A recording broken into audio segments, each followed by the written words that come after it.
প্রদর্শক ইসমানী মির্জা বসুভারতীতে আপনাদের সবাইকে স্বাগত জানাচ্ছি। আজ আমরা কথা বলবো সমসাময়িক রাজনৈতিক প্রেক্ষাপট নিয়ে। প্রদর্শক, আপনারা নিশ্চয়ই দেখতে পাচ্ছেন যে 5ই আগস্টের যে গণ অভ্যুত্থান, সেই গণ অভ্যুত্থানের সময়ে আওয়ামী সরকারের পতন, পরবর্তীতে অন্তর্বর্তী সরকারের দায়িত্ব পালনের পর আমরা দেখেছি যে বিএনপি ভারপ্রাপ্ত চেয়ারম্যান যিনি ছিলেন জনাব তারেক রহমানের দেশে ফিরে আসা, জামায়াতের আমির সহ অন্যান্য নেতৃবৃন্দকে নির্বাচনী প্রস্তুতি গ্রহণ করা, তারেক রহমান বিএনপির চেয়ারম্যান নিযুক্ত হওয়া, সব কিছু মিলেই আমরা যেটা দেখেছি কাঙ্ক্ষিত 12ই ফেব্রুয়ারি যে নির্বাচন, সেই নির্বাচন সম্পূর্ণ হয়েছে এবং সেই নির্বাচনের পরবর্তীতে আমরা সরকার গঠন দেখেছি, আমরা পার্লামেন্টের অধিবেশন সেটা দেখেছি। সে কারণেই আজকে আমরা সমসাময়িক রাজনৈতিক প্রেক্ষাপট নিয়ে কথা বলবো। এই বিষয়ে কথা বলবার জন্য আমাদের সাথে দুজন অত্যন্ত উপযুক্ত অতিথি রয়েছেন। আমার ডানে বিএনপি চেয়ারম্যানের মাননীয় উপদেষ্টা ও ঢাকা বারের অ্যাসোসিয়েশনের সাবেক সভাপতি অ্যাডভোকেট মাসুদ আহমেদ তালুকদার রয়েছেন আমাদের সাথে আরেকজন রাজনৈতিক বিশ্লেষক রয়েছেন, বাংলাদেশ সুপ্রিম কোর্টের সিনিয়র আইনজীবী মোহাম্মদ শিশির মনির রয়েছেন আমাদের সাথে।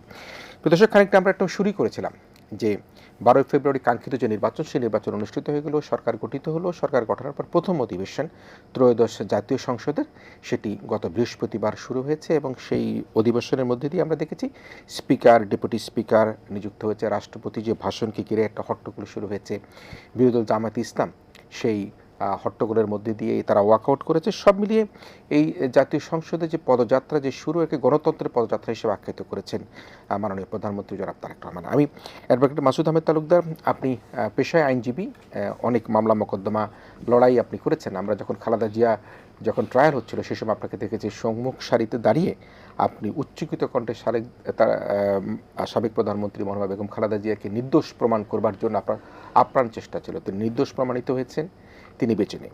তার সন্তান জনাব তারেক রহমান মাননীয় প্রধানমন্ত্রীর দায়িত্ব ভার গ্রহণ করছেন। জাতীয় সংসদের শুরুটা এবং গণতন্ত্রের যে অভিযাত্রা, জামায়াতে ইসলামের ওয়াকআউট এবং প্লেকার্ড হাতে নিয়ে রাষ্ট্রপতির পদত্যাগ এবং তার প্রতি যে একটি তাদের যে ঘৃণা, সেটি তারা ব্যক্ত করেছেন। আপনার বিশ্লেষণ কি এই ত্রয়োদশ জাতীয় সংসদ এবং নতুন সরকার এবং এই যে রাষ্ট্রপতির প্রতি যে অভিশংসনের কথা বলছেন বিরোধী দলের পক্ষ থেকে? অ্যাডভোকেট মাসুদ তালুকদার।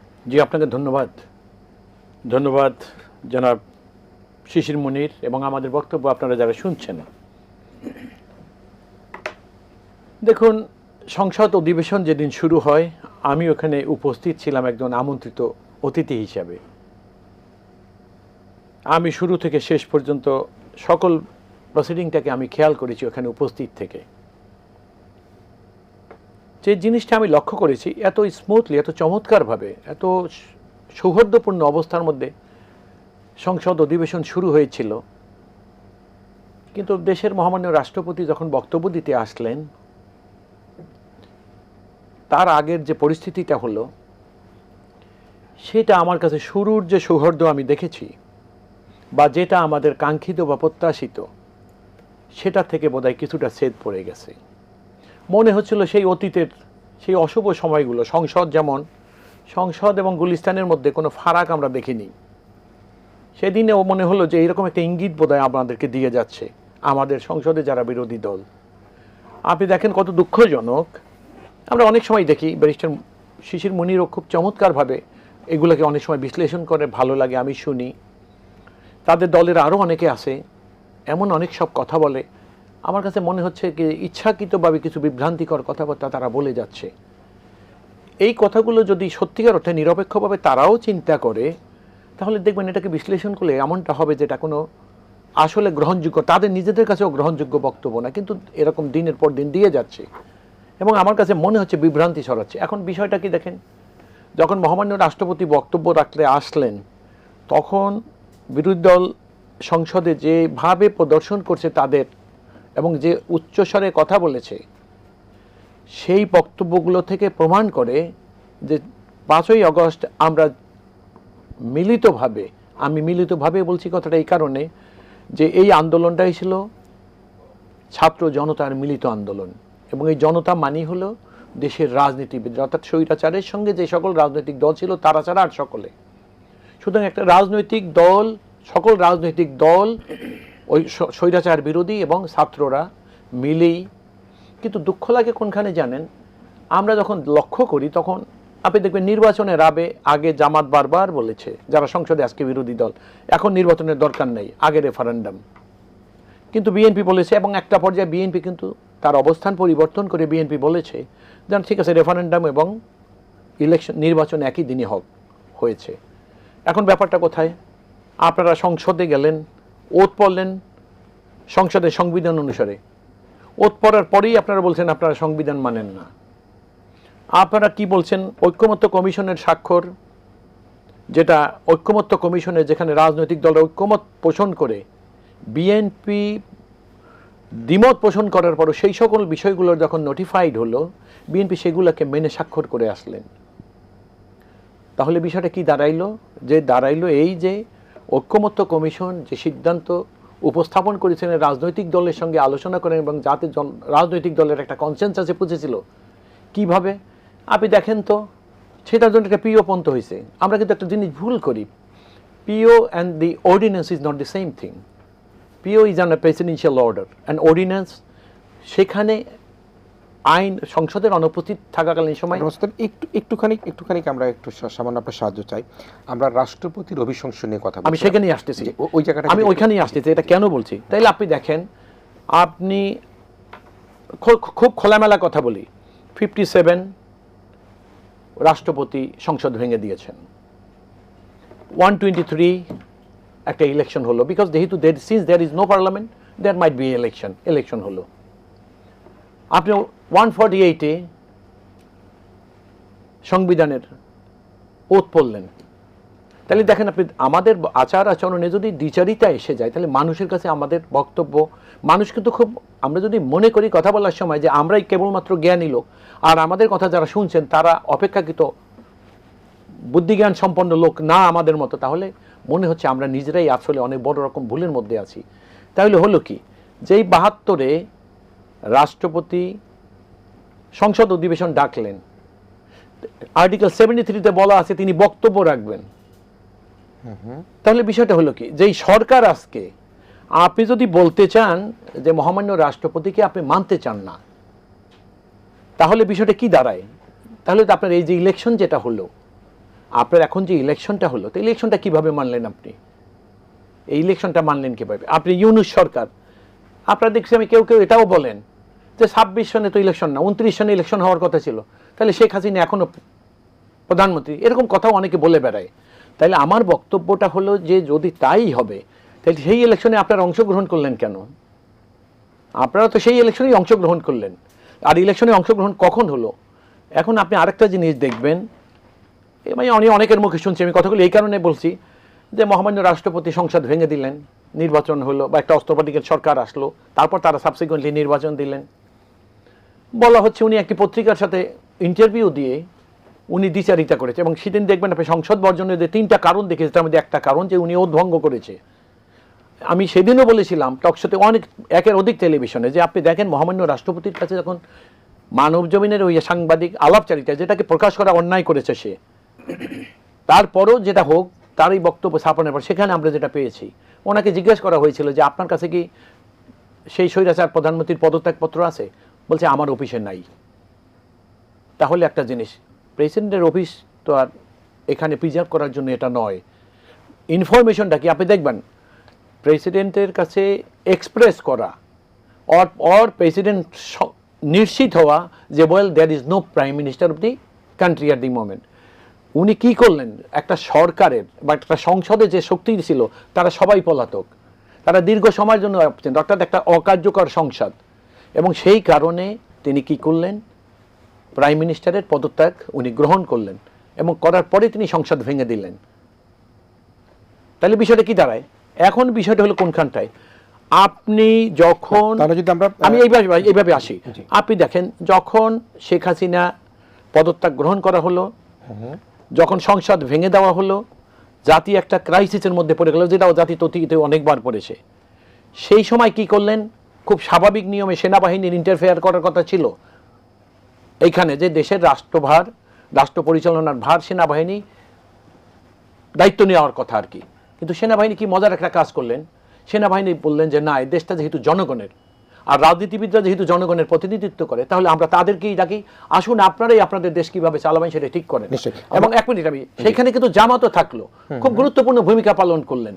এবং আপনি দেখেন যখন আজকের মাননীয় মহামান্য রাষ্ট্রপতি তিনি যখন ইউনূস সরকারকে ওত পড়ালেন এবং তার পরিষদকে, আপনি দেখবেন সেখানে জামাত ইসলাম উপস্থিত ছিলেন। তাহলে বিষয়টা কী দাঁড়ান? এখন আমি ওই রকম কথা বলতে চাই না যে আমাদের আচরণে বা জামাত বা আজকে সংসদে বিরোধী দল তারা দ্বিমুখী আচরণ করছে, আমি সেটা বলতে চাই না, কিন্তু সাধারণ মানুষ যারা আমাদের কথা বা আচরণকে লক্ষ্য করছে তাদের কাছে কি মনে হচ্ছে? না, আমি একটা বিষয়টা পরিষ্কার আপনার কাছে ধারণা পেতে চাই। আপনার কাছে অনেক বিশ্লেষণ আছে, অনেক পাণ্ডিত্য আছে, অনেক আপনার কাছে সংবিধানের ধারাও আছে। রাষ্ট্রপতিকে নিয়ে যে অভিশংসনের কথা বলছেন, এই যে আপনি বলছিলেন যে রাষ্ট্রপতি বলেছে তার অফিসে পদত্যাগপত্র নাই, এটি তিনি ঠিক করেছেন কি বেঠিক করেছেন, মানব জীবনের প্রধান সম্পাদক তিনি সাক্ষাৎকার নিয়েছেন, তাহলে এখানে দ্বিচারিতা কিনা, তার যেটা জামায়াত ইসলাম বলবার চেষ্টা করেছে, দ্বিচারিতার কথা বলবার চেষ্টা করেছে। পরবর্তীতে আমরা যদি তাকাই যে তিনি রাষ্ট্রপতি থাকালীন অবস্থায় বা আওয়ামী শাসনের সময় তিনি এই যে জুলাই বিপ্লবের সময় তার ভূমিকা কি ছিল, এই সব কিছু বলে রাষ্ট্রপতিকে নিয়ে আসলে আপনার দেখুন আমাদের সংবিধানের দিকে যদি আপনি তাকান, তাহলে আমাদের দেশে মহামান্য রাষ্ট্রপতির অবস্থানটা হলো সংবিধান অনুসারে একটা গৌণ ভূমিকা। রাষ্ট্রীয় কার্যক্রমে বা স্টেট অ্যাফেয়ার্সে মহামান্য রাষ্ট্রপতির উপস্থিতি আপনি দেখেন এই জুলাই সনদে কেন বলা হলো রাষ্ট্রপতির সঙ্গে প্রাইম মিনিস্টারের ক্ষমতা ভারসাম্য করা হবে, কেন? Because no state power is exercising by the honourable president of the republic. সেই কারণেই তো এইটা। তাইলে দেখেন আপনি এখানে ওই যে দ্বিচারিতাটা কোথায় হচ্ছে? আপনারা তারা প্রস্তাবনায় বলে গেলেন যে আমরা চাচ্ছি পরবর্তী সংস্থায় যখন সংবিধান যখন সংশোধন হবে তখন রাষ্ট্রপতির সঙ্গে ক্ষমতার ভারসাম্য করা হবে, অর্থাৎ রাষ্ট্রপতিকে নির্বাহী ক্ষমতা প্রদান করা হতে পারে কিছু কিছু ক্ষেত্রে। সেই জিনিসগুলোই তো। তাহলে আপনি সংবিধান যখন সংশোধন হলো না, এখন আপনি অভিশংসনের কথা বলছেন, কিভাবে করবেন? বিরোধী দলের স্ট্রেংথ কি? রাষ্ট্রপতিকে অভিশংসন করতে হলে কি করতে হয়? সেই জিনিসগুলো আছে না। একটা প্রস্তাব একটা বিল আপনি নিয়ে আসতে পারেন। আপনি দেখবেন আমি জামাত ইসলামের বা বিরোধী দলের একজন সমর্থিত বিজ্ঞ আইনজীবীকে আমি দেখেছি, তিনি একটা রিট করেছেন, অথচ আমাদের সংবিধানে আর্টিকেল 51 বলা আছে যে office of the president and the president himself is এক্সাম্পটেড। তা জেনেও কিন্তু তারা এগুলো করছে। অর্থাৎ এখন দ্বিচারিতা রাষ্ট্রপতি কি করেন? রাষ্ট্রপতি যখন যে রাষ্ট্রীয় ক্ষমতায় যে সরকার থাকে তার ইচ্ছা অভিলাষের অনুসারেই তাকে বক্তব্য দিতে হয়। সঠিক মানে এটাই সঠিক। এটা সঠিক এই কারণে আমি বলি, এটা এযাবৎকালে এটা আমাদের দেশের প্রেসিডেন্স। রাষ্ট্রপতিরা এই ভাষাই বক্তব্য দেন। যখন প্রেসিডেন্সিয়াল ফর্ম ছিল that was a different, but while we are in the Westminster form, আপনি দেখবেন প্রেসিডেন্ট একজন রাষ্ট্রের একদম অলংকার আর কি, একজন রাষ্ট্রের শুধু তার নামে নির্বাহী কার্যক্রম সরকার পরিচালনা করে। তো সেই জন্য আমি যে কথাটা আপনাকে বলছিলাম যে মহামান্য রাষ্ট্রপতি যে বক্তব্যগুলো দিয়ে গেছে, আর সবচেয়ে এখানে সবচেয়ে বড় ব্যাপারটা কি জানেন?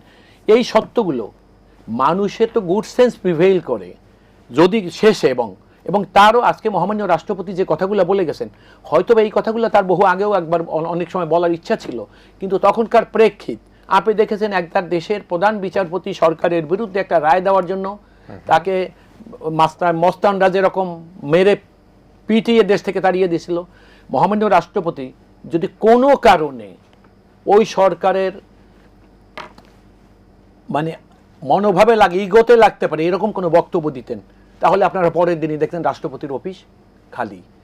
তাহলে বিষয়টা দ্বারা এইখানটায় যে রাষ্ট্রপতি আসলে যে কার্যক্রম করে এটা স্বাভাবিক, এবং সবচেয়ে বড় ব্যাপারটা আরো খোলামেলা। তাহলে রাষ্ট্রপতির মধ্যে ইথিক্যাল কোনো কিছু কাজ করবে না। ইথিকের আপনি না, ইথিক্স এখানে ইথিক্সের নাই, এটা কিভাবে বুঝলেন? এ president what ever he is addressing in the house, in the parliament, that is endorsed by the government. না, তাহলে 5ই আগস্ট আমি একটু সংক্ষেপ করে নিচ্ছি, আপনাকে সময় বেশিক্ষণ বিরক্ত করব না। 5ই আগস্টে যে ঘটনা ঘটছিল এটা তো আরো 15-20 দিন 25 দিন আগ থেকে কিন্তু দেশের পরিস্থিতি ঘোলাটে হচ্ছিল। সেই সময় যদি ইথিক্যাল মানসিকতার লোক হয়ে থাকতো, তিনি কেন একটা গুরুত্বপূর্ণ দায়িত্ব পালন করেন সেই সময়? আপনি একটা খুব চমৎকার প্রশ্ন আমাকে করেছেন। সংবিধানে রাষ্ট্রপতির কোনো ক্ষমতা ছিল না সরকারের উপর ইন্টারফেয়ার করার। আচ্ছা, no power of the president, no power was vested in the office of the president or to the president. সুতরাং উনি ওনার কথা কেউ শুনতেন না, ওনার কথা শোনার কোনো সুযোগ ছিল না। তো উনি কি করবেন? ওনার সেই কারণেই উনি ওই মুহূর্তে ওনার কিছু বলার ছিল না। আর দেখেন সবচেয়ে বড় ব্যাপারটা হলো কি, আপনি যদি মনে করেন যে হ্যাঁ যে সব অভিযোগ দিয়ে পার্লামেন্টে সেদিন আপনারা যে সব কথাগুলো বলে গেছেন, যদি মনে করেন সত্যি মহামান্য রাষ্ট্রপতি সেই দোষী, তাহলে আপনারা ফ্রম ডে ওয়ান যে উই ডোন্ট ওয়ান্ট প্রেসিডেন্ট, সেটা তো রাষ্ট্রপতির কি আওয়াজ লাগতো না। তাহলে আপনি আপনার সুবিধা মতো সময় আপনার ভূমিকা থাকবে। তাহলে দ্বিচারিতা কি রাষ্ট্রপতি করছে? রাষ্ট্রপতি নাকি আমরা যারা ওনার নিজেদের কারণে যখন যখন আমরা কারা? আমি বলতে যারা আজকে করছে তাদের কথা বলছি, আমরা বলতে যারা আজকে রাষ্ট্রপতির অভিশংসন চাচ্ছে, যারা রাষ্ট্রপতিকে টাইনে এক সময় বাইর করতে চাইছিলেন রাষ্ট্রটাকে একটা ক্রাইসিসের মধ্যে ফেলে দেওয়ার জন্য, আমি তাদের কথা বলছি। তারা দ্বিচারিতা করছে কিনা সেটা আমাদেরকে ভেবে দেখতে হবে। নিশ্চয়। আমি অ্যাডভোকেট মোহাম্মদ শিশির মনির শুনছিলেন, এবং দ্বিচারিতার প্রশ্ন হচ্ছে রাষ্ট্রপতি না যারা আজকে রাষ্ট্রপতিকে অভিশংসন কথা বলছেন, তারা তো শপথ নিয়েছেন, নোট নিয়েছেন, নির্বাচনে অংশগ্রহণ করেছেন, তখন তিনি রাষ্ট্রপতি ছিলেন। তো সেই অবস্থায় আমরা যেটা দেখেছি যে পার্লামেন্ট থেকে ওয়াকআউট করতেই পারে, কিন্তু প্লে কার্ড নিয়ে হইচই করা বা এই ধরনের একটা ঘটনা সৃষ্টি করা, সেটা কিন্তু পার্লামেন্টে একেবারে যে নজির নেই সেটা আমরা পাকিস্তান, ভারতের পার্লামেন্টও দেখেছি, কিন্তু সেগুলিকে মানুষ গ্রহণ করে না। তো সে অবস্থায় প্লে কার্ডের মধ্যে অনেক ধরনের বক্তব্য মন্তব্য লিখে যেভাবে বের হয়ে যাওয়া, ওয়াকআউট হওয়া, ওয়াকআউটের সাংবিধানিক অধিকার তাদের আছে, রাইট আছে। তো সেই জায়গাটাকে আপনি কীভাবে বিশ্লেষণ করলেন? দ্বিচারিতার যে প্রশ্নে অ্যাডভোকেট মাসুদ তালুকদার বলেন, দ্বিচারিতা আসলে কারা করছে? যারা রাষ্ট্রপতিকে টানে হিস্ট্রি নামানোর চেষ্টা করেছিলেন সে সময়, তার আন্ডারেই নির্বাচন করেছেন, তিনি ওথ পড়িয়েছেন, সব কিছু মিলে আপনার বিশ্লেষণ কি? আমার কাছে মনে হয় যে আসলে এখানে বিএনপি তার চেহারা পরিবর্তন করছে। এটা we didn't expect it from them, it's unfortunate. তারা ঐকমত্য কমিশনে যে সমস্ত কথায় একমত পোষণ করেছিলেন, নির্বাচনের পরে তাদের চেহারা ঝলসে গেছে। এটাই সবচেয়ে বড় দ্বিচারিতা। নির্বাচন পর্যন্ত তো অসুবিধা ছিল না, all participated in the election took place, তারা সিকিউর করলেন অ্যাবসলিউট মেজরিটি। তারপরে এসে কি বলছেন, আমরা ওথ নেব না, সেকেন্ড ওথটা নিব না। এই আদেশটা জারি হয়েছে নভেম্বর 17, ইলেকশন হয়েছে 12 ফেব্রুয়ারি। এই আদেশ অনুযায়ী আদেশে 7 এবং 8 ধারায় বলা আছে যে এইবারকার সংসদে যারা নির্বাচিত হবেন তাদের দুটো ক্যারেক্টার হবে। একটা ক্যারেক্টার হবে তারা সংসদ সদস্য হবেন, একই সাথে তারা সংবিধান সংস্কার পরিষদের শপথ হবেন, সদস্য হবেন, এবং 180 দিন তারা এই দায়িত্ব পালন করবেন। এই দায়িত্ব পালন করার সময় তাদেরকে যে ওথ দেয়া হবে, সংসদ সদস্যদেরকে যারা যিনি ওথ পড়াবেন এদেরকেও তিনি ওথ পড়াবেন, এবং একই অনুষ্ঠানে হবে সেটা। বেমালুম তারা এই সব কিছু ভুলে গেলেন, ওথ নিলেন না, জোর দেখালেন, ক্ষমতা দেখালেন, অহংকার দেখালেন। এটার নামই দ্বিচারিতা। বাংলাদেশের 5ই আগস্টের পরে সত্যিকার অর্থে দ্বিচারিতার কোনো লিভিং এক্সাম্পল যদি দেখতে হয়, that is what is U turn. They have taken the U turn. এবং এই ইউটার্নটা কেন নিলেন তারা? গণভোটের পক্ষেও তারা মেসেজ দিলেন, গণভোটের পক্ষে তারা প্রচারণা চালালেন, এখন গণভোটের রেজাল্টকে তারা মানছেন না। ইজন্ট ইট দ্বিচারিতা? এটাই তো বৈপরীত্য। হিউম্যান কন্ডাক্টে যখন বৈপরীত্য দেখা দেয় তখন হিউম্যান কন্ডাক্টের লিডারশিপটা আনট্রাস্টওয়ার্দি হয়ে যায়, ওটা ট্রাস্টওয়ার্দি থাকে না, আস্থা থাকে না। ধরুন ফর এক্সাম্পল, দ্বিতীয় শপথ বিএনপি গ্রহণ করল, তাহলে আজকের পার্লামেন্টের situation could have been different. তাহলে এটা না করার মাধ্যমে they have created the crisis, now they have to take the burden in the shoulder. একই সাথে রাষ্ট্রপতিকে তারা প্রোটেকশন দিচ্ছেন কেন? This is mysterious. Is such a mysterious attitude I have never heard in the history. এটা কি করা যায়? যে রাষ্ট্রপতি তার আগের ভাষণে জয় বাংলা বলছেন, সেই রাষ্ট্রপতি এসে বাংলাদেশ জিন্দাবাদ বলছেন। যে রাষ্ট্রপতি আগের সময়ে তখনকার দিনে 5ই আগস্টের আগে পরে যত হিউম্যান রাইটস ভায়োলেশন হয়েছে, আয়নাগর হয়েছে, তার সবগুলো ভাষণ পার্লামেন্টে তার কোনো কিছুর কোনো রিফ্লেকশন দেখতে পাবেন না। এইবারকার সে ফার্স্ট টাইম 12 তারিখে যে ভাষণ দিচ্ছেন, তিনি আইডেন্টিফাই করছেন আগের সরকার ছিল ফ্যাসিস্ট গভর্নমেন্ট, এবং বাংলাদেশে 3-3বার যে দুর্নীতিতে চ্যাম্পিয়ন হয়েছিল এটা আসলে বিএনপি সরকারের আমলে হয় নাই, এটা 2001 সালে আওয়ামী লীগ যে লিগেসি রেখে গেছিল তার অংশ হিসেবে হয়েছে, তার ভাষণে তিনি বলেছেন। এখন এইরকম একটা মানুষকে আপনি রাষ্ট্রের প্রধান ব্যক্তি হিসেবে, রাষ্ট্র বলতে তার রাষ্ট্রপতি, বাকি 3টা অর্গ্যান আলাদা, সর্বশেষ পয়েন্টটার পিক পয়েন্টে আছেন রাষ্ট্রপতি, এরকম একজন মানুষকে আপনি এখানে বসিয়ে রেখে রাষ্ট্রের মোরাল গ্রাউন্ড কি চলতে পারে? Answer is simply no. এখন প্রশ্ন হলো, ওনার দ্বিচারিতা কোনটাকে বলছেন? যে প্রথম দিন শপথ নিলেন কেন, তারপরে অর্ডিন্যান্সকে মেনে নিচ্ছেন কেন, বারংবার রাষ্ট্রপতিকে সরানোর চেষ্টা করা হয়েছে। রাষ্ট্রপতি নিজে বলেছেন যে বিএনপি না থাকলে তাকে সেভ করার কেউ ছিল না, বলেন নাই তার সাক্ষাৎকারে? He is the eyewitness. এবং তিনি হলেন এখানে tender of pardon to accomplice, তিনি রাজসাক্ষী। তিনি তার ইন্টারভিউতে বলেছেন যে ওই সময় যদি বিএনপি বা অমুক অমুক আমাকে না সেভ করতো তাহলে আমি থাকতে পারতাম না। তো অন্তর্বর্তীকালীন সরকার সরাতে চেয়েছে, জামাত সরাতে চেয়েছে, এনসিপি সরাতে চেয়েছে, বিএনপি সরাতে দেয় নাই। কেন? ক্রাইসিস তৈরি হবে। আচ্ছা ঠিক আছে, ক্রাইসিস তৈরি হবে, ক্রাইসিস তো শেষ, এখন ক্রাইসিস কি? এখন কেন রাষ্ট্রপতিকে তারা মেসেজ দিচ্ছেন না এই কথা বলে যে your service is no more required? এতটুকু ভদ্রচিত আচরণ করলেই তো হয়ে গেল। আমি একটা ছোট্ট প্রশ্ন আসতে চাই অ্যাডভোকেট শিশির মরি। আপনি বলছিলেন যে যিনি একসময় জয় বাংলা বলেছেন তিনি এসে কিন্তু আবার এই কথা বলছেন তার বক্তব্যের মধ্যে দিয়ে। কিন্তু আমরা যদি নিকট অতীতে এই গত 12 মাস 15 মাস 16 মাসে যদি রাজনৈতিক প্রেক্ষাপট দেখি, যারা জামায়াত ইসলামকে বকাবকি করেছে, জামায়াত ইসলামও যাদেরকে বকাবকি করেছে, তারা তো একসাথে এখন সংসদে আছে। রাজনীতির ময়দানে কিন্তু এই যে একে অপরকে ঘৃণা ছড়ানো, আবার একে অপরকে বুকে টেনে নেওয়া, সেটি কিন্তু জামাত ইসলামের মধ্যে যে ছিল না সেটি কিন্তু নয়। কিন্তু আপনি নিশ্চয়ই জানেন যে এনসিপি এবং জামাত ইসলামের যে টানাপোড়ন ছিল, সে টানাপোড়নের মধ্যে দিয়ে একে অপরকে নানাভাবে মানে মেঠো বক্তব্য যদি আমরা বলি সেরকম বক্তব্য দিয়েছে। তো সেই জায়গার মধ্যে তিনি তখন যেটা বলেছেন, এখনও সে তার যদি উপলব্ধি হয়ে থাকে যে না সে সময়টা ভুল ছিল, সে কারণের জন্য তিনি বলেছেন, ফ্যাসিস্ট সরকারের কথা তিনি বলেছেন, তো সেই জায়গাটা তিনি অন্যায় কী করেছেন? দেখুন, এখন প্রশ্নটা হলো অন্য জায়গায়, যে বিএনপি কি তাহলে এই রাষ্ট্রপতি নিয়ে কমফোর্টেবল? আমি তো দেখেছি যখন তিনি ফ্যাসিস্ট সরকার বলে গালি দিচ্ছেন, বিএনপির মন্ত্রীরা, বিএনপির এমপিরা টেবিল চাপড়াচ্ছেন। আর জামাত থাকলে কি করতো? Are the comfortable? আমরা তো ছিলামই না, ওনার মুখে আমরা এটা কথা শুনতে চাই না। যদি যদি যদি রাষ্ট্রপতি ফ্যাসিস্ট বলে থাকে শেখ হাসিনা সরকারকে, তাহলে জামাত যদি সেইখানেই উপস্থিত থাকতেন, তারাকে টেবিল চাপড়াতেন না, সেটাকে তারা কি করতেন? এবার দেখেন না, তাহলে আপনি দেখবেন যে এটা যখন ফ্যাসিস্ট সরকার হিসেবে গালি দিচ্ছেন, ওই রাতের ভিডিওগুলোকে নিয়ে, বিপরীতধর্মী ভিডিওগুলোকে নিয়ে ফেসবুক সোশ্যাল মিডিয়াতে কি এসেছে, আমি কোয়াইট শিওর যে আপনি কিছুটা দেখার সুযোগ পেয়েছেন। আচ্ছা বলেন তো, একজন মানুষের সামনে এইরকম একটা চরিত্রকে রেখে আপনি রাষ্ট্র পরিচালনা করতে চান, আবার এর পক্ষে আর্গুমেন্ট দিচ্ছেন, ইজ ইট জাস্টিফাইড? নাকি আপনার হাতে তো এনাফ কনস্টিটিউশনাল পাওয়ার আছে, আপনি তাকে দুই রাস্তায় বলতে পারেন, ঠিক আছে অভিশংসন দরকার নাই। রাষ্ট্রপতি কি বলেছেন? আমাকে যদি ওনারা রাখতে চান তাহলে আমি থাকবো, ওনার ইন্টারভিউ বলেছেন।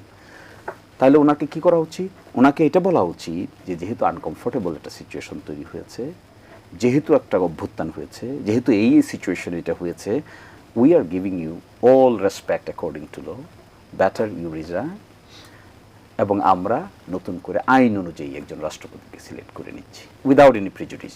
কেন? তারা একিউএম বদরুজ্জোদাকে তাড়ান নেই, নিজের লোকই তো তাড়িয়েছেন। কি গ্রাউন্ডে তাড়িয়েছিলেন তখন?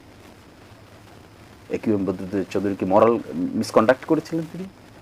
তিনি কি আনফিট ছিলেন? কেন তাড়িয়েছেন তখন? নিজের অ্যাপয়েন্টেড রাষ্ট্রপতিকে অল্প কিছুদিনের মাথায় পত্র পাঠে বিদায় করে দিতে পেরেছেন। আর এখন সকলে মিলে হোল নেশন দেখেছে যে একটা ফ্যাসিস্ট গভর্নমেন্টের আমলে কি করে তিনি রাষ্ট্রের প্রধান হিসেবে নির্বিকার দায়িত্ব পালন করেছেন। তাকে যখন অভ্যুত্থানের পক্ষের শক্তিরা বলছেন যে ওই মানুষটাকে আইনগতভাবে চেঞ্জ করে let it be appointed another person, competent person, আপনাদের লোকই দেন, আমাদের লোক তো আমরা দিতে বলছি না, ইউর পার্সন, আপনাদের ব্রুট মেজরিটি আছে। এটা হচ্ছে আপনাদের প্রস্তাব যে একটা কম্পিটেন্ট পার্সনকে রাষ্ট্রপতি হিসাবে দায়িত্ব প্রদান করা। আমরা কেন বলছি এই কথা? আমরা চাই রাষ্ট্রের প্রধানতম হিসেবে যার নামটা উচ্চারিত হবে, শোনার পরে everybody should show respect, in the name of him রাষ্ট্র চলে। এখানে বিরোধী দলেরও ফাংশন আছে, সরকার দলেরও ফাংশন আছে। তাহলে আমরা এখানে একটু সন্দেহ শোভাকাঙ্ক্ষার মধ্যে থাকতে চাই, নাকি আমরা এখানে অযথা বিতর্কের মধ্যে থাকতে চাই, নাকি একটা রেসপেক্টফুল মানুষকে সামনে রেখে রাষ্ট্রটাকে ইউনাইট করে ভবিষ্যতের দিকে নিতে চাই? আমরা তো বরং we are helping the government. নিশ্চয়ই আমি খুবই দুঃখিত, এটা বিরোধী যেতে হচ্ছে। আপনার যে প্রস্তাব, আমি ধরে রাখি যে যেহেতু আপনি একটা দলের সদস্য হিসেবে বলতে পারি যে জামায়াত ইসলাম মনে করে যে একজন নির্মোহ ব্যক্তিকে রাষ্ট্রপতি হিসেবে দায়িত্ব প্রদান করার জন্য আপনারা হয়তো আপনাদের সেই জায়গাটাকে আপনারা বিশেষভাবে এখন উল্লেখ করতে চাচ্ছেন, গ্রহণযোগ্য মানুষকে। নিশ্চয়ই প্রিয় দর্শক, আমরা ইসমানী মির্জা বসুবরাত্রি বিরতি নিতে চাই। আমরা সমাজসাময়িক রাজনৈতিক প্রেক্ষাপট নিয়ে আমাদের সাথে বিএনপি চেয়ারম্যানের মাননীয় উপদেষ্টা, ঢাকা বার অ্যাসোসিয়েশনের সাবেক সভাপতি অ্যাডভোকেট মাসুদ আহমেদ তালুকদার রয়েছেন বাংলাদেশ সুপ্রিম কোর্টের সিনিয়র আইনজীবী মোহাম্মদ শিশির মনির। তারা দুজনেই আবারও আমাদের সাথে বিরতির পর একই আলোচনা যুক্ত হবেন। আমরা ইসমানী মির্জা বসুবরাত্রিতে একটা ছোট্ট বিরতি নিচ্ছি।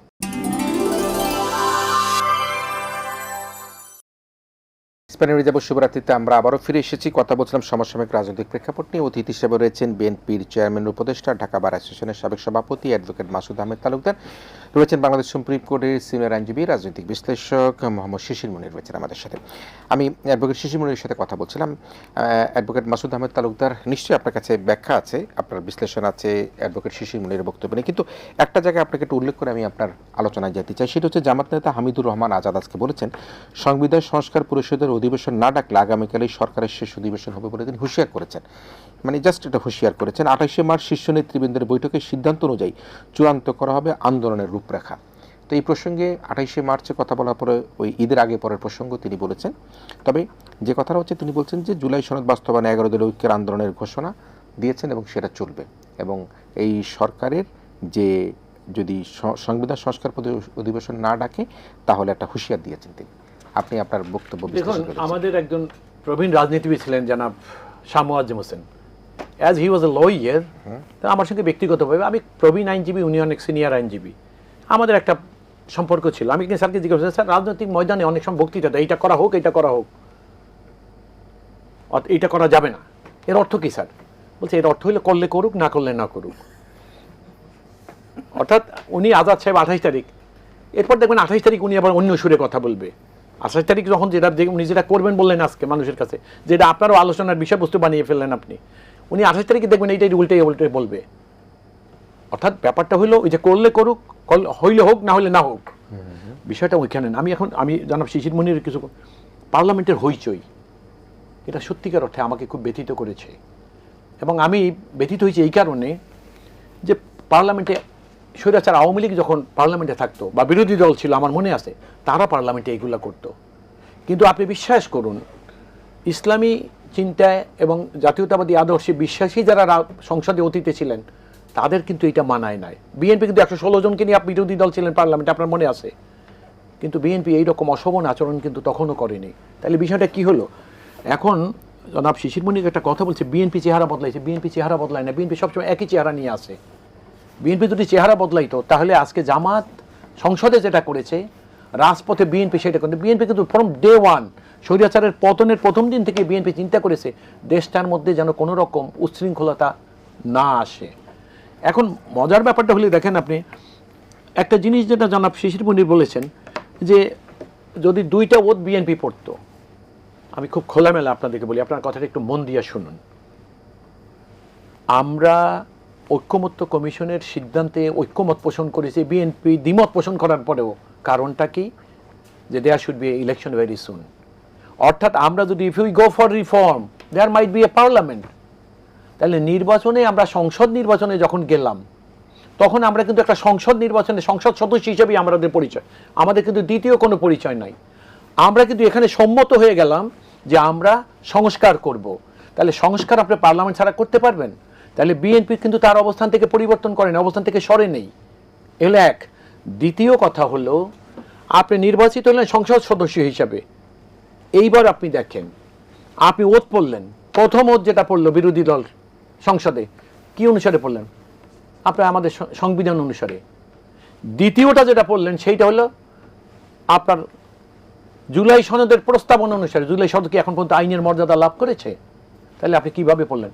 আমরা সম্মত হয়ে গেছি পার্লামেন্টে জিনিসগুলোকে পরীক্ষা নিরীক্ষা করা হবে এবং এই জিনিসগুলোকে সংবিধানে সন্নিবেশিত করা হবে।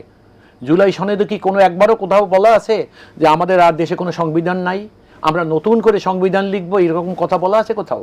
তাহলে কি হলো যে সংবিধানে সংশোধন করব আমরা, তাহলে সংশোধন করতে হলে সংবিধানে যেতে হবে। ওখানে গিয়া এই যে সংস্কার পরিষদের আমাদের একটা চেহারা বা একটা চরিত্র তো এখানে বানাতে হবে, চেহারা হইতে হবে চরিত্র। তাহলে আমরা যতক্ষণ পর্যন্ত কেবলমাত্র সংসদ সদস্য, তখন কেবলমাত্র একটা ওত ছাড়া আমাদের দ্বিতীয় ওত পড়ার তো আর কোনো সুযোগ নাই। তাহলে আপনারা কোনটা করলেন? দেখেন, আপনার ওই যে সুবিধাবাদীর কথা যেটা আমি বললাম বা দ্বিচারিতা করার কথা, আপনি সংবিধান মতো প্রথম ওত পড়লেন, দ্বিতীয় ওত পড়লেন সংবিধানের বাইরে গিয়ে। তাহলে দ্বিচারিতাটা কোনটা? আপনি সংবিধানের বাইরে গিয়ে এই মুহূর্তে ওত পড়ার আপনার পরিচয়টা কি? আপনি সংস্কার পরিষদের সদস্য এখনো হন নাই। রেফারেন্ডামটা কি সংস্কার পরিষদের সদস্য বানাইছে যারা 300 আসন ইলেকশন করেছিলেন? নো, ওই রেফারেন্ডামটা দিয়েছিল এই যে আমি দেখবেন সবচেয়ে বড় কথাটা হলো কি জানেন, যে অরাজনৈতিক লোকরা, রাজনীতিবিদদের প্রতি কোনো আস্থা নাই, রাজনৈতিক দল নেতারা কনসেনসাসে পৌঁছে গেলেন, আমরা সংবিধানে এইসব জিনিসগুলোকে সন্নিবেশিত করব অ্যামেন্ডমেন্টের মাধ্যমে। এইটাকে জনগণের কাছে রাজনীতিকদেরকে অবিশ্বস্ত করার জন্য এই তথাকথিত সংস্কার, অরাজনৈতিক কিছু, আমি অর্বাচীনই বলবো, সেই সকল মানুষরা কি করলেন, রাজনৈতিক দলের প্রতি অনাস্থা দিয়ে তারা এইটা করলেন যে আমরা যদি একটা রেফারেন্ডাম দিয়ে যাই তাইলে ওনাদেরকে বাধ্য করা হবে। এই রেফারেন্ডামটা হইল একটা পিলার লিখতে ডাবল এল দেয় না অনেকে, মানে মজবুত করার জন্য।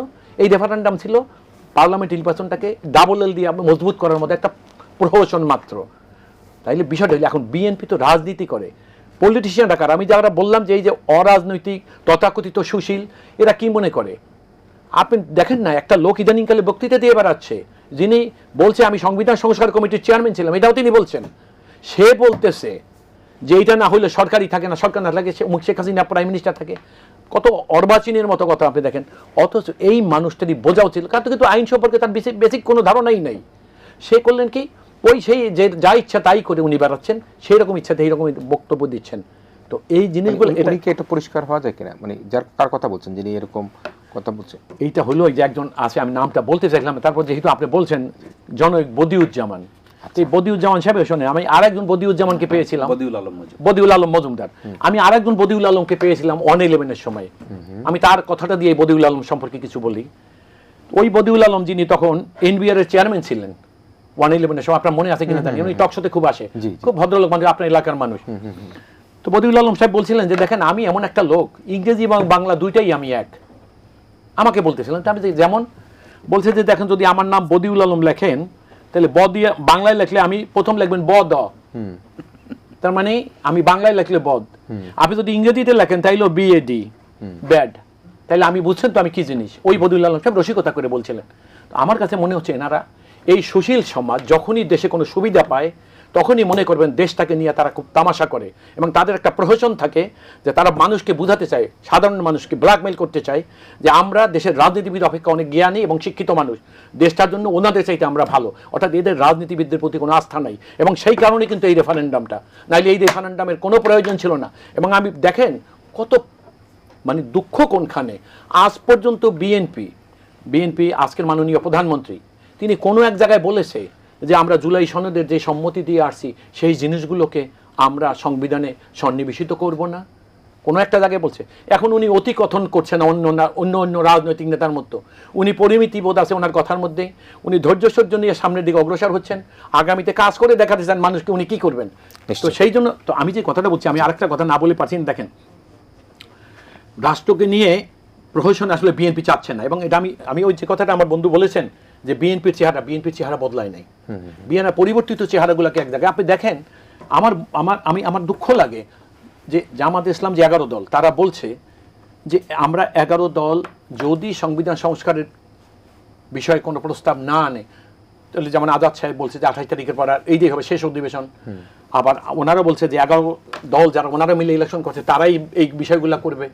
তার মানে কি তাহলে বিএনপি যারা 2/3 মেজরিটি পেলেন, বিএনপি সমর্থিত আরও আন্দোলনকারী যারা ছিলেন, তারা এই জুলাই সনদ বা 5ই আগস্টে স্বৈরাচার পতনের আন্দোলনে, তাহলে কি জামাত বরাবরই একটা জিনিস চেষ্টা করতেছে যে 5ই আগস্টে স্বৈরাচার পতন এটা কেবলমাত্র জামাত এবং তার ছাত্র শিবিরই করেছে। অথচ দেখেন এই জামাত আমরা যখন আন্দোলন করেছি সে কিন্তু আমাদের সঙ্গে একটা কম্পোনেন্ট, স্বৈরাচারের বিরুদ্ধে কিন্তু নিরন্তর করে গেছি আমরা। আমার বিষয়টা যেটা হয়েছে, ব্যাপারটা হলো তারা একটা সবসময় একটা ভুল মেসেজ দিচ্ছে মানুষের কাছে যে স্বৈরাচার পতনের আন্দোলনে জামাতের যা ভূমিকা আর ছাত্র শিবিরের যা ভূমিকা এটা আর দেশের কোনো মানুষের ছিল না। এইখানেই হলো অসত্য আচরণ করা, কারণ বিএনপি নিরন্তর 17 বছরের আন্দোলনই প্রমাণ করেছে। কারণ যারা দেখেন কোঠা আন্দোলন করেছিলেন তারা কিন্তু কোঠা আন্দোলন ছিল, এবং তার বহু আগে আজকের মাননীয় প্রাইম মিনিস্টার তিনি যখন বিএনপির ভারপ্রাপ্ত ছিলেন তিনি কিন্তু কি করলেন, তার সকল দাবি পরিত্যাগ করে একটা দাবিতে আসলেন যে স্বৈরাচারের পতন।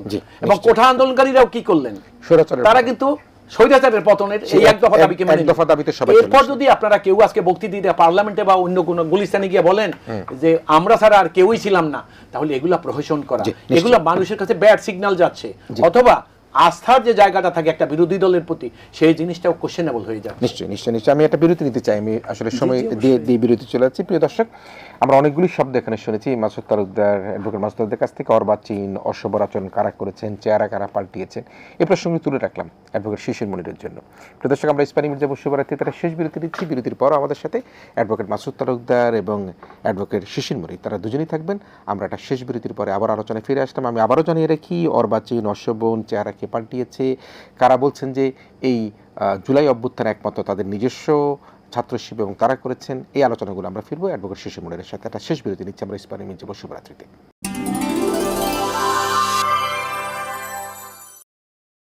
ইস্পানী মির্জা শুভরাত্রিতে আমরা আবার শেষ বিরতির পর ফিরে এসেছি। অতিথি হিসাবে অ্যাডভোকেট মাসুদ আহমেদ তালুকদার, মোহাম্মদ শিশির মনির রয়েছে। অ্যাডভোকেট শিশির মনির, আমি মাসুদ তালুকদার অনেকগুলি বিষয় তুলে রেখেছিলাম। আমি বলছিলাম যে বিরতির পূর্বে যে অর্বাচীন শব্দ কাকে বলেছেন, অশোভন আচরণ এবং কারা চেহারা পাল্টাচ্ছেন, একই সাথে এই যে জুলাই অভ্যুত্থানটাকেও তাদের একক যে আন্দোলন বলবার চেষ্টা করে, সব কিছু মিলিয়ে অ্যাডভোকেট মাসুদ তালুকদার বর্তমান রাজনৈতিক প্রেক্ষাপট, নতুন সরকার, নতুন পার্লামেন্ট এবং যিনি আজাদ সাহেব তিনি বলেছেন জামায়াত নেতা 28শে মার্চে তারা মিটিং করবে, সিদ্ধান্ত চূড়ান্ত হবে, নাহলে এই সরকারের যে শেষ অধিবেশন হবে বলে তিনি হুঁশিয়ার করেছেন। আপনার বিশ্লেষণ? জি জি, আমি আসলে সবসময় একটা সামগ্রিক বিষয়ের ক্রাক্সটাকে অ্যাড্রেস করার পক্ষে। একটা বিষয়ের অনেক মাল্টি ডাইমেনশন থাকতে পারে, কিন্তু রুট কজ একটা থাকে, এটাকে বলে ক্রাক্স অফ দি ইস্যু। তো আজকালকার এই দিনের ক্রাক্সটা কি? ক্রাক্সটা হলো যে জুলাই সনদ একটা বিষয়, জুলাই সনদ বাস্তবায়ন আদেশ আরেকটা বিষয়। আমার লার্নের সিনিয়র ফ্রেন্ড এক জায়গায় একটা মিস্টেক করছেন। জুলাই সনদ বাস্তবায়িত হবে এটা বলছি না, আমরা বলছি জুলাই সনদ বাস্তবায়ন আদেশটা বাস্তবায়িত হবে। এই আদেশটা দিয়েছে কে? প্রেসিডেন্ট। এই আদেশে কি আছে?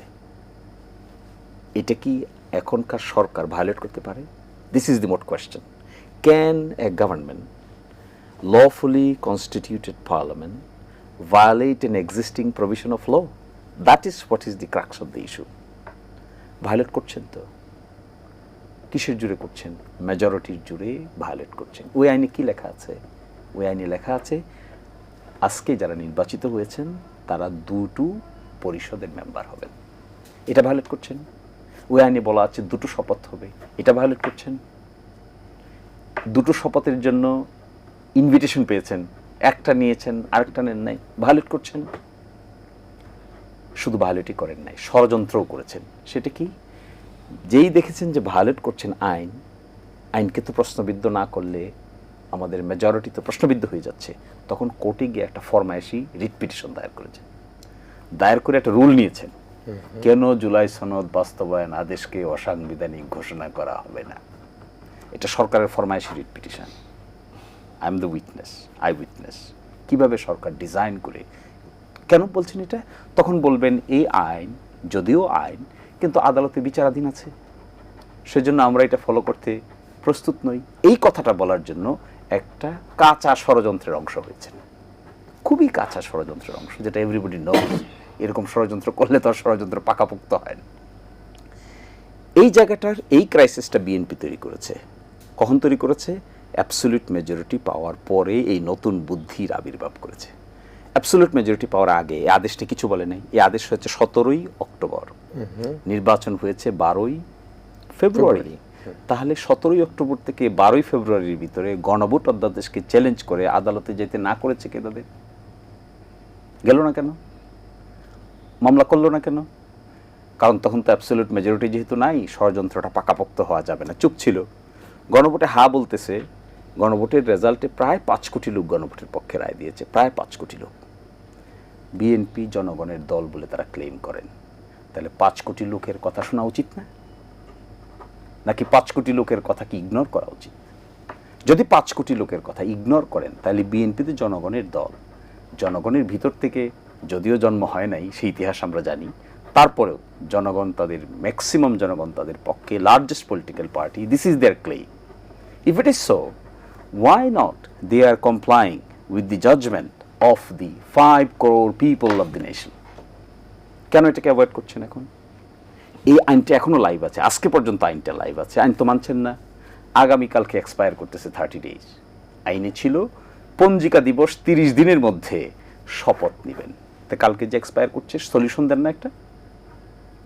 What the government is giving us a solution.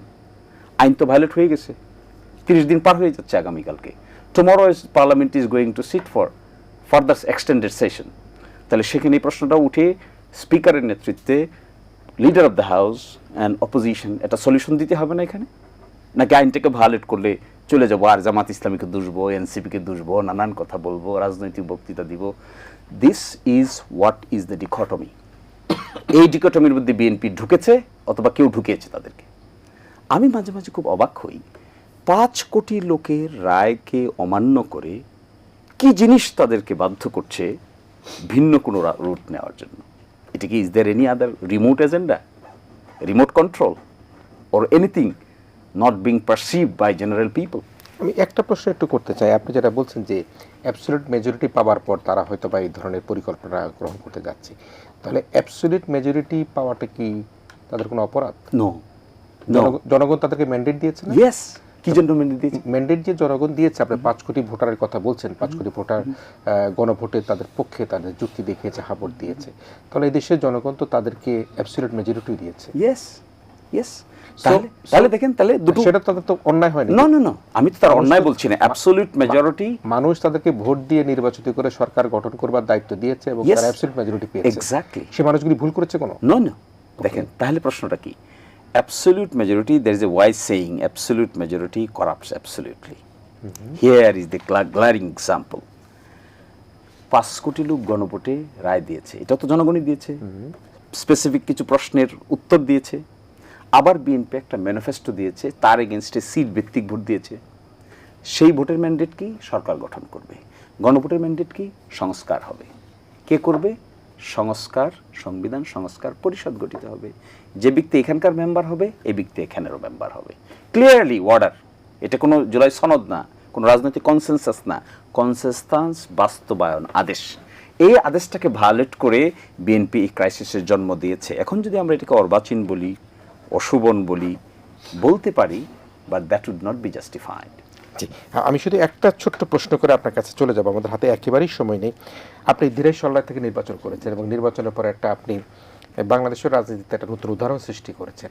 আপনি ধানের শীষের প্রতীক নিয়ে যিনি নির্বাচিত হয়েছেন, আপনি তাকে অভিনন্দন জানিয়েছেন এবং আপনি নির্বাচনকে নিশ্চয়ই সাধুবাদ জানিয়েছেন এবং অভিনন্দনের মধ্যে দিয়ে আপনার নির্বাচনকে মেনে নিয়েছেন। সেটি তো আমরা বুঝতে পারি। জি, এক্স্যাক্টলি। সেই নির্বাচনকে মেনে নিয়ে অ্যাবসলিউট মেজরিটিকে আপনি মেনে নিচ্ছেন। যে নির্বাচন, ইয়েস, আমরা তো দলগতভাবে মেনে নিয়েছি। আচ্ছা, তাহলে আমাদের যে বক্তব্য আছে সেগুলো ওনারাও কিছু আদালতে প্রশ্ন তুলেছেন, আমরাও কিছু আদালতে প্রশ্ন। তাহলে আপনি কি এই বিএনপি যে অ্যাবসলিউট মেজরিটি হিসেবে জয়লাভ করেছে, সেই জয়লাভটাকে কি আপনি মেনে নিচ্ছেন? কেন মেনে নিব না? This is the reality. আমরা পার্লামেন্টে যাচ্ছি না, তারা অ্যাবসলিউট মেজরিটি আছে, আমরা অপোজিশনে বসেছি। We are arguing the case before the parliament. So আপনি একজন বিচক্ষণ আইনজীবী হিসাবে এবং একজন পার্লামেন্টের সংসদ সদস্য নির্বাচন করতে গিয়ে আপনি এই নির্বাচনে জয় পরাজয় যেটা হোক না কেন আপনি অ্যাবসলিউট মেজরিটিকে আপনি মেনে নিচ্ছেন এবং সংসদে যাচ্ছেন। এটি হচ্ছে আমরা মূলত হ্যাঁ, দেখেন, আমি নির্বাচনে আমি যেহেতু দেখেছি জনগণ আমার প্রতিদ্বন্দ্বী প্রার্থীকে ভোট দিয়েছে, 5ই আগস্টের পরে রাজনীতিতে গুণগত পরিবর্তন চেয়েছি তো আমরা। So it was my responsibility to congratulate him. যদি না দেখাতে পারি, কনগ্রেচুলেশন শো করতে না পারি, that would be my mean mindedness. আমি আগেই বলেছিলাম যে নির্বাচনের ইশতেহারে আমি বলেছিলাম, যিনি পাশ করবেন, আমি যদি ফেল করি তাহলে যিনি পাশ করবেন তাকে ফুল দিয়ে সম্বর্ধনা জানাবো।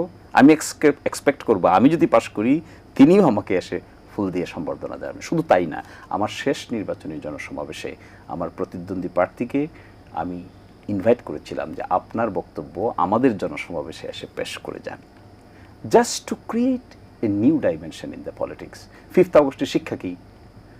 এগুলোই যদি করতে না পারি, নির্বাচন কোনো ইঞ্জিনিয়ারিং কোনো কিছু তো আপনার কাছে মনে হয়? আমার জায়গায় আমার অংশটুকু আমি বলছি, আমি কিন্তু সারা দেশেরটা তো আমার কাছে I do not have any specific information. What I experienced personally, that I am telling you. আপনার এলাকায়? আমার এলাকায় আমি কোনো ইঞ্জিনিয়ারিং শব্দের বাস্তব নমুনা দেখতে পাই নাই। সুতরাং I should not be oblivious যে আমি যেটা দেখি নাই সেটা তো আমি আপনার উপর ইম্পোজ করতে যাচ্ছি না। কিন্তু হোল ওভার দ্য কান্ট্রি কী হয়েছে, that was not in my knowledge, এটা আমি বলতে পারবো না এট দিস স্টেজ।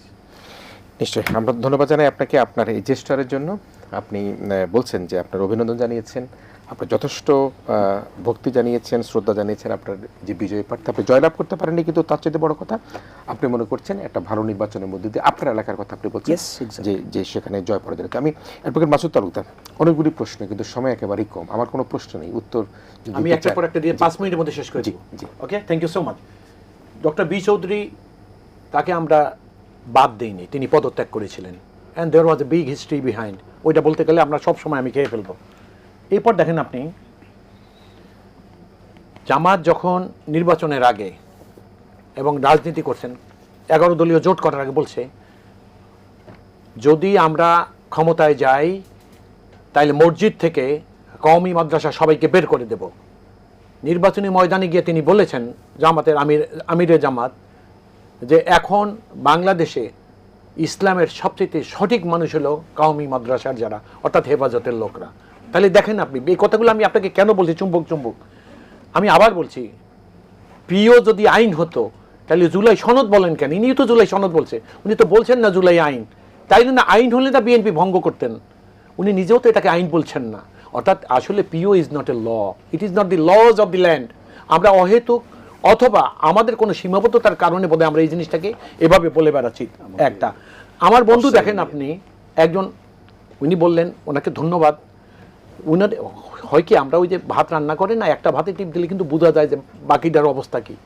ওনার আসনের কথা উনি বলছেন, ওনার দলেরই একজন নেতা যিনি টকশো করে বেড়াইতেছেন, খুব ডাক চিৎকার করে বেড়ান, তিনি বলছেন 203 আসনে নাকি তারা জয়ী হয়েছিলেন। আপনি কি বুঝেছেন আমার কথাটা? আবার দেখেন আর্টিকেল 102 উনি একটা রিট করেছে, কি বলে, রাষ্ট্রপতিকে ক্ষমতা থেকে সরাই দেওয়ার জন্য। এখন আপনি বলেন এই যে জিনিসগুলা, এরপর এরপর উনি একটা বলেছেন, একটা রিট করা হয়েছে, রিটের কারণে কিন্তু বিএনপি দ্বিতীয় ওটটা পড়ে নেই। আমি জনাব শিশির মনির আমার অত্যন্ত প্রিয় একজন মানুষ, আমি খুব খোলামেলা আমি বলছি, এই রিটটা বিএনপি করেনি এবং বিএনপির কোনো আইনজীবীও এটা করেনি। বিএনপির কোনো আইনজীবী এটা হিয়ারিংয়ে যায়নি। বিএনপি করা সুপ্রিম কোর্ট প্রেমিসে যে সকল আইনজীবী আছে তাদের একজন ওই দিন কোর্টে উপস্থিত ছিলেন না। জামাতের আসলে একটা সমস্যা কি জানেন, আমি এটা লক্ষ্য করেছি, যখন জামাতে আমাদের সরকারের অংশ ছিল বিএনপির সঙ্গে 4 দলীয় জোটে, তখনও বিএনপিকে আন্ডারমাইন করে কথা বলতেন ওনারা। কেন যে করেন এটা আমি ঠিক বুঝলাম না, এটার কারণটা আমি বুঝে উঠতে পারলাম না। তো যেহেতু একটা, আমি যে কথাটা আপনাকে বলছিলাম, আর জনাব শিশির মনির বলছে পরাজয়, পরাজয়ের একটা মজার অর্থ আছে, ওই যে শাহ মুয়াজ্জেমের যে কথাটা বললাম ওই রকম পরাজয়ের আর একটা মজার অর্থ আছে। পরাজয় শব্দের অর্থ হলো পরবর্তী জয়, বুঝতে পেরেছেন? এবং শিশির মনির খুব ইন্টেলিজেন্ট লোক, তো সে সেইভাবেই কথা বলছে। যাই হোক, আমি যে জিনিসটা আপনাদেরকে বোঝাতে চাচ্ছি, বিএনপি অর্থাৎ যেহেতু জুলাই সনদের প্রস্তাবনা অনুসারে যে কাজটি খুব কাঁচা হাতে করেছিল, 2টা ওতের বিষয়, যেটা জামাত বরং ট্রাপে পড়ে করে ফেলেছে অথবা অতি উৎসাহী হয়ে করেছে, বিএনপি সেখানে আইন এবং নিয়ম নীতিকে অনুসরণ করেছে। কারণ সংবিধান অনুসারে ওত পড়তে গিয়ে দেখেছে যে 2টায় ওত পড়ার কোনো সুযোগ আসলে ছিল না, এবং বিএনপি সেই কারণে। আরেকটা কথা উনি বলছে যে 5 কোটি লোককে, আজকে বিএনপি 2/3 মেজরিটি হয়ে রাষ্ট্র গঠন করছে। বিএনপি যদি আজকে পিসমেল করে, অর্থাৎ বিএনপি যদি কেবল 5 কোটি মানুষের কথা চিন্তা করে, তাহলে দেশের আর 13 কোটি মানুষের হাল কি হবে? বিএনপি যখন হয়, BNP is in power, after winning the election, BNP আজকে 5 কোটি 3 কোটির কথা চিন্তা করলে চলবে না। বিএনপি আজকে দেশের সকল মানুষের কথা ভাবতে হবে, এবং বিএনপি যতদিন ক্ষমতা করে সেটাই বিএনপির দায়িত্ব। সুতরাং আমি মনে করি বিএনপি সেখানে কোনো ভুল করে না, বিএনপি সঠিক কাজটাই করে যাচ্ছে। এখন আপনার আমার পছন্দ নাও হতে পারে, কিন্তু আমার কাছে নিরপেক্ষ বিশ্লেষণ করলে BNP is doing the right job. তো আসল যেটা হইল কি দেখেন, আমি খুব খোলামেলা বলবো, একদম খোলামেলা, যে আপনি যদি রেসের একটা ধারাবাহিকতা থাকে, হঠাৎ বেশি জোরে দৌড় দিয়ে ফেললে পথ অতিক্রম করা বড় কঠিন হয়ে যাবে। একটু শান্তভাবে, ওই যে কচ্ছপ এবং খরগোশের গল্প শুনেননি আপনি, তাতে কিন্তু লাভ হয় না। সেই জন্য আমার মনে হয় স্লোলি আগাতে হবে। আমাদের দেশ দেখতে হবে, এবং বিরোধী দল কেন থাকবে। এবং আপনি লক্ষ্য করেন যে আপনি যে কথাটা বলছিলেন যে জামাত প্রস্তাব দিয়েছিল যে জাতীয় সরকার, বিএনপি সেটা সম্মত হয়নি, আপনি বলছেন না একটু আগে। কিন্তু দেখেন আমাদের দেশের মাননীয় প্রধানমন্ত্রী আজকে যিনি, কি চমৎকারভাবে এটার উত্তর দিয়েছিলেন রয়টারের সঙ্গে, আপনার মনে আছে কিনা আমি জানি না, যে দেখেন একটা সরকার আমাদের দেশে সবসময় মানুষের অধিকার সম্পর্কে উদাসীন হওয়ার একটা লক্ষ্য করি, সরকার দায়িত্বহীন হয়ে যায়। তো সংসদে যদি বিরোধী দল না থাকে, তাহলে আমরা তো যারা আমাদের সঙ্গে যুগপৎ আন্দোলন করেছিল, আমরা কিন্তু সরকারে তাদেরকে নিব যদি নির্বাচনে জয়ী হই, এবং সেটা কিন্তু সে কথা রেখেছেন। কিন্তু মজার ব্যাপার হলো আজকে সবাই যদি আসে এখানে, এবং এটা যদি হতো তাহলে তো এটা আমরা নির্বাচন ছাড়াই রাজনীতিবিদরা নিশ্চয়ই, মিলে নিশ্চয়ই, নিশ্চয়ই আমি- সবাই মিলে একটা জাতীয় সরকার গঠন করতাম, ইউনূসের আসার প্রয়োজন হতো না, নিশ্চয়ই। এদেশে নির্বাচনের প্রয়োজন হতো না। একটা শক্তিশালী বিরোধী দল সুতরাং আমাদের দরকার নেই। এটাই সেটা আমরা কারণে আশা করতে চাই আমাদের যে- না, এটা শেখ হাসিনার ভাষা হয়ে যায়। জি। শক্তিশালী বিরোধী দল সংসদে এই কারণে থাকতে হবে, না হলে সরকার দ্বারা জনগণের অধিকার উপেক্ষিত যাতে না হয়, সেই সেদিকে- জন্য মাননীয় প্রধানমন্ত্রী বলছেন যে সরকারে শক্তিশালী অর্থাৎ সংসদে শক্তিশালী বিরোধী দল না থাকলে মানুষের অধিকার উপেক্ষিত হতে পারে। নিশ্চয়ই নিশ্চয়ই আমি এই জন্য এটাই হলো আমার আমি- বক্তব্য। আমি একেবারেই শেষ করতে চাই। আসলে মূলত একটা আমাদের দিচ্ছি, সেটা হচ্ছে আমাদের মূলত একটা কথা আছে না, পাটাপোতার ঘষাঘষি। আপনারা দুজন লার্নেড লয়ার, আপনাদের কাছে আইন বিশ্লেষণ, সংবিধান, ধারা অনেক কিছু আছে, সে কারণে এই পাটাপোতার ঘর্ষণে কিন্তু এই মরিচের 12টা বাচ্চা। আমি কিন্তু ডান বাম কোনোটাইকে আমি হজম করতে পারছি না। সবকিছু আমার কাছে মনে হচ্ছে যে আপনারা দুজনের লার্নেড পারছেন। আমি আপনার আলোচনার সময় মাঝে মাঝে কিন্তু মাথা না করছিলেন অ্যাডভোকেট শিশির মনির, আপনি কি বোঝানোর চেষ্টা করছেন? আমি দুটো কথা না বলছিলাম। মাই লার্নের সিনিয়র ফ্রেন্ড বলেছেন যে PO is not law, presidential order কোনো আইন নয়, এটা wrong information. Dhaka university order 1973 law, Dhaka university order presidential order. Presidential order 1973-তে as many as 17 presidential order was passed. আজকের যে প্রেসিডেন্সিয়াল অর্ডারের কথা আমরা বলছি, জুলাই সনদ বাস্তবায়ন আদেশ, এটাও presidential order. This is as good as law, এটাকেও আইন বলে, এটাকে ভায়োলেট করতে পারেন না তারা। এক, দুই নম্বর হলো ওনারা বলছেন যে বিএনপির কেউ রিড করতে যায়নি আদালতে, বিএনপির কেউ ছিল না। This is wrong information, I was present there. এবং জাতীয়তাবাদী আইনজীবী ফোরামের নেতৃবৃন্দ ওখানে হাজির ছিলেন। অ্যাটর্নি জেনারেল অফিসকে সরকারের পক্ষ থেকে বলা হয়েছে যেন বেশি বিরোধিতা করা না হয়। Accordingly that rule was issued. এই জন্য আমি তো সেখানে হাজির ছিলাম, আমি সাবমিশনও রেখেছিলাম। এই জন্য ওই ইনফরমেশনটা আমার ব্যক্তিগত নলেজ আছে, লার্নের সিনিয়র ফ্রেন্ডকে আমার এই পার্টটুকু শেয়ার করলাম, বাকিটা আপ টু হিম। আমার একটা লাইন, একটা শব্দ জি, এসব। আমি আপনাকে আবারও বলছি, একটা আদালতে কোনো একটা মামলা নিয়ে কোনো বিচার বসে না। একটা মামলা যখন থাকে তখন কজ লিস্টে অনেকগুলো মামলা থাকে, সেখানে আপনি বিএনপি করেন আপনি থাকতে পারেন, আওয়ামী লীগ করে সেই লয়ার থাকতে পারে, জামাত ইসলাম করে তিনি থাকতে পারেন, অন্য দল করে সেই লোক। এখন বিএনপি করা কোনো লোক যদি ওই মামলা শুনানির সময় উপস্থিত থাকে, আর এটাকে যদি ওনারা ধরে নেন যে বিএনপির উকিলরাই গেছিল ওই লোকের, যেই লোকটা পক্ষ অবলম্বন যেই লোকটা করেছেন। মামুন মাহবুব যিনি করেছেন, সে আওয়ামী লীগ করা একটা লোক ছিল। ওনাকে টেলিভিশনে ছিল, কিন্তু কোর্টের ভিতরে আমি বলছি বিএনপির একটা লোক, আপনি বলেন কেন refer anybody's name who was on leg to submit Yes, I can in refer, persuasion. কিন্তু বলাটা ঠিক হবে না, but I can refer their name. না, কিন্তু আমি বলছি, আমি যতটুকু so far I know, there was no man identified as BNP man who has submitted anything in support or in persuasion of the writ application. আমি একদম হলপ করে বলতে পারি আপনাদেরকে। সুতরাং আমার বক্তব্য দেখেন, ওইটা না, কোনো আদালতে এটা থাকতেই পারে, এটা খুব স্বাভাবিক একটা ব্যাপার। লয়াররা তার প্রফেশনালি যে কোনো জায়গায় না, আপনি আপনার উপস্থিতি does not mean that you are in support of some BNP particular thing. Party, right. গভর্নমেন্টের পক্ষ থেকে স্পেসিফিক্যালি তাই না? আর তারপর একটা কৌতূহল থাকে মানুষের অনেক সময় যে এরকম একটা জিনিস হয়ে গেল, 5 জন লোক অনেক সময় মনে করে আমার কাজ না থেকে উপস্থিত থেকে শুনে যায় যে আসলে ব্যাপারটা কি হয়, এক্সপেরিয়েন্সের জন্য অনেক সময় করে। সুতরাং আমার বক্তব্যটা হলো এইখানটাই যে দেখেন, আমি খুব পরিষ্কার একটা কথা বলে আমার এই বক্তব্যটা শেষ করতে চাচ্ছি, সেটা হলেই যে it is too early two জাজ, উই হ্যাভ টাইম এনাফ। নিশ্চয়ই নিশ্চয়ই নিশ্চয়ই আমাদের অনেক সময় হাতে রয়েছে। আমরা যেটি গণ-অভ্যুত্থানের যে পতনের বিরুদ্ধে যারা পতনের পক্ষে যারা আন্দোলন করছে, সেই শক্তিটাই কিন্তু এখন সংসদে রয়েছে। আমরা বিএনপি বলি, জামায়াত বলি, এনসিপি বলি, অন্যান্য দলগুলি বলি, এরা প্রত্যেকেই কিন্তু ফ্যাসিবাদ বিরোধী আন্দোলনের সঙ্গে যুক্ত ছিলেন। এবং আজকে সরকারি দলে যারা রয়েছেন তারাও নির্যাতিত, যারা বিরোধী দলে রয়েছেন তারাও নির্যাতিত। সব মিলিয়ে এই সংসদটা আসলে প্রাণবন্ত সংসদ হতে হবে দেশের স্বার্থে, মানুষের স্বার্থে, 18, 19, 20 কোটি মানুষের স্বার্থে।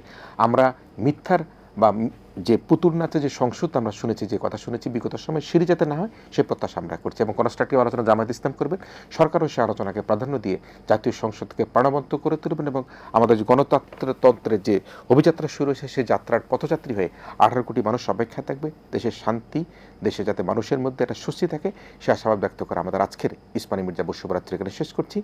দুজন লার্নেড লয়ার, আমাদের অত্যন্ত পরিচিত মুখ অ্যাডভোকেট মাসুদ আহমেদ তালুকদার এবং আরেকজন অত্যন্ত পরিচিত মুখ অ্যাডভোকেট মোহাম্মদ শিশির মনির, আপনারা দুজনকে ধন্যবাদ জানিয়ে আমাদের আয়োজন এখানে শেষ করছি। আপনারা ভালো থাকবেন, সবাই বলে ভীষণ ভালো থাকবেন।